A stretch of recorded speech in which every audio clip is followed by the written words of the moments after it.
Hello, I am Caroline from Inspired to Change. I am a clinical hypnotherapist, I am a coach, an artist and a teacher, and most definitely not a juggler, okay? Now, over the past 6 years, I have made it my mission to empower others to take back control of their lives, to get unstuck, to find a way to thrive so that they can give the best of themselves to the world. And I do this by educating people about how their brain works and teach them how to get it working better for them. So why the juggling balls? Well, I'm going to be using these to explain to you how you can rewire your brain. Tap into the amazing resources that you've got up here so that you can achieve some awesome goals. So keep watching and find out how I'm going to do that.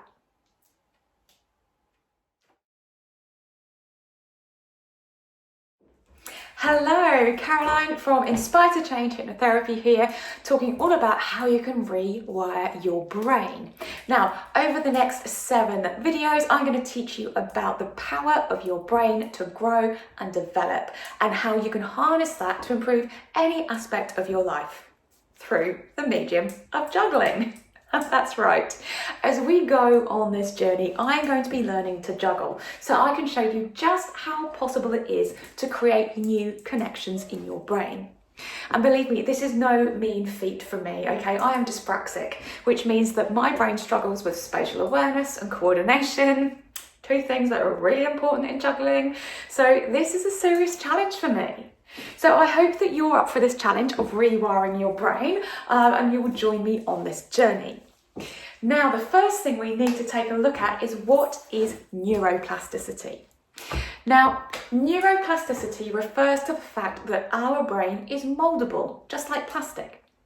Our ever-adapting brain is molded by the experiences that we have as we go through our life. Scientists used to think that our brains were hardwired by the time we got to our kind of mid-20s or so, but we now know that our brains are constantly changing throughout our lives. Now, we have over 80 billion neurons in our brain constantly communicating with each other, enabling us to do anything from simple tasks like breathing, walking and talking, to more complex problem solving, yoga poses, and yes, even juggling. Now, the brain's ability to change itself in response to our experiences requires more efforts as we go through life. So just imagine how easy it is to learn a second language as a young child and how much more difficult it is as we hit our adulthood. And whilst it's true that our brain is primed to learn during infancy, childhood and adolescence, that doesn't mean that you can't teach an old brain new tricks. Now, by 5 years old, the vast majority of those 80 billion neurons are set in position, and many of the wiring patterns were set down before we were even born. So when we're talking about adult neuroplasticity, we're not talking about the addition of new neurons, but what we're talking about is the addition, strengthening or weakening of the connections between the neurons.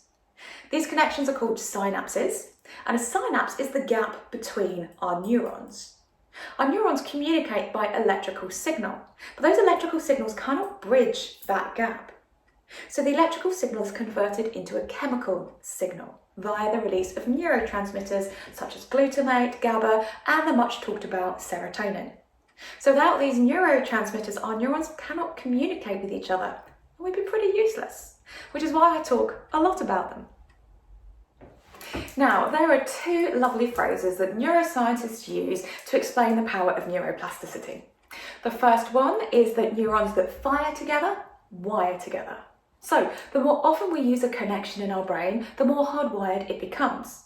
So, as I learn to juggle, I hope that we're going to see those connections in my brain strengthening, and as they do so, I hope that I'll find it easier and easier. Now, the other phrase is that neurons that aren't in sync don't link. So this is the whole use it or lose it phrase, okay? If we don't use a connection in our brain often enough, that connection will disappear and we'll find it much more difficult to carry out that task. So who remembers any first year French? I know I don't, okay? As soon as I left school, I haven't used French language at all since then. So the connections in my brain that formed whilst I was learning that have completely disappeared. So this is what neuroplasticity is, the ability of our brain to constantly adapt throughout our lives dependent on our experience. So why is this important?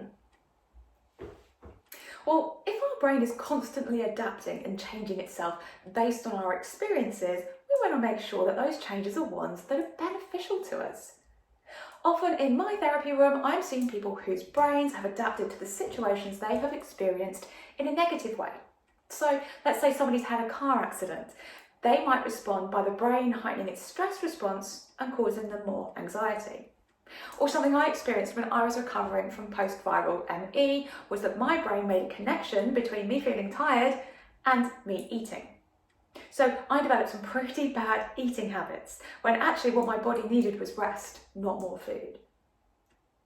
Now, the ability of our brain to adapt is what I'm tapping into in every one of my client sessions.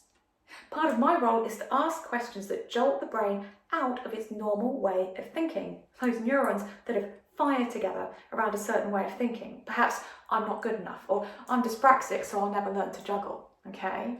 So we're jolting our brain out of those hardwired ways of thinking and encouraging it to create new connections, new pathways. So maybe my new one will be, I can't juggle yet. Okay? Now, there have been lots of interesting studies done about what happens in our brains when we learn to juggle.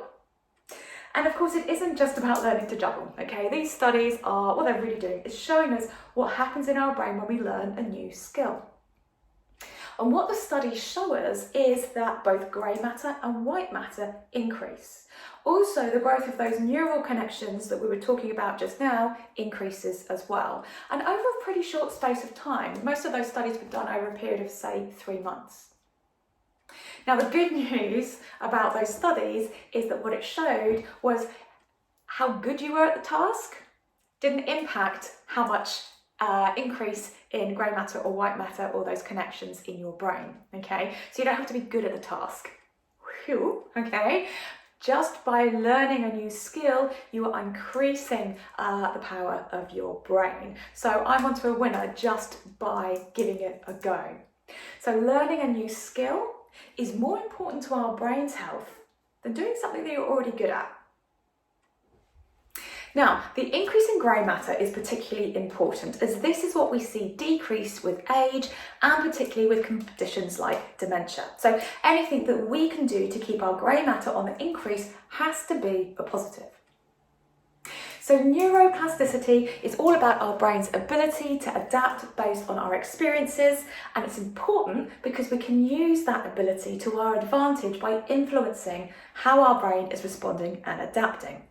It's also hugely important for our brain health to encourage our brain to form new connections, particularly as we get older. So over the coming weeks, I'm going to show you how you can take charge of this process of neuroplasticity in your brain. Just how can you rewire your brain? Now, we're going to be seeing that process of rewiring, it's difficult to say, in action as we see how my juggling improves, okay? Because that, right now, is about as good as it gets. Let's have a look and see what happens when I add in an extra ball so that I can show you quite where my skills are. I can promise you, I have never juggled before, as you can see, okay, if I try it, okay. I've never juggled before, and my dyspraxia quite possibly is going to be a disadvantage to me here. So we're going to be seeing how my brain improves those connections over the coming weeks. I'm also going to be particularly interested to see if anything else improves as my brain forms those connections, particularly around those things that I find more difficult as a dyspraxic. So I'm wondering whether my writing might get better, for example, or whether I might find it easier to style my hair. I mean, honestly, trying to coordinate 2 different hands to do 2 different things and add in the extra complication of a mirror and doing it back to front, okay, that is something that my brain really struggles with. So I'm going to be interested to see whether my brain's ability to coordinate and understand spatial awareness increases as I manage to learn to juggle and keep those balls up in the air rather than on the floor. So I hope that you're going to join me on this journey of discovery. Maybe you can choose a new skill that you want to learn and join in the process with me as we go along. So if you do, please comment below, let me know what you've chosen to do and let me know how you're getting on. Don't forget to subscribe to the channel so you get those little notifications that tell you when I've put up my next video. My aim is to do one a week to show you the progress. So I'm off to go and practice some basic juggling now to see if I can get the right actions. That's going to be the first thing that we start to get my brain to connect with. So do tune in, do come back and let me know how you're getting on, and together, let's see how we can rewire our brains.